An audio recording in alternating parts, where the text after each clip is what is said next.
Hello दोस्तों, मेरा नाम है प्रदीप पटेल और आपका स्वागत है मिस्टर पी एक्सपेरिमेंट में। तो आज हमारे पास आई है वेल्डिंग मशीन जो कि 250 एम्पियर स्पीड कंपनी की है।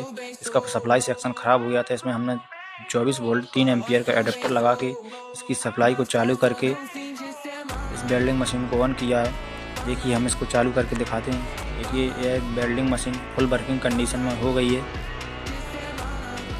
देखिए, फुल 250 एम्पियर तक जा रहा है।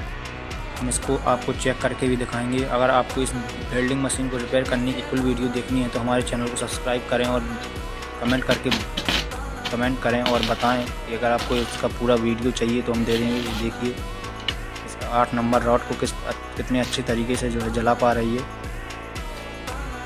ये अगर वेल्डिंग मशीन से रिलेटेड, इन्वर्टर रिपेयरिंग से रिलेटेड वीडियो चाहिए तो हमारे चैनल को सब्सक्राइब करें। Thank you.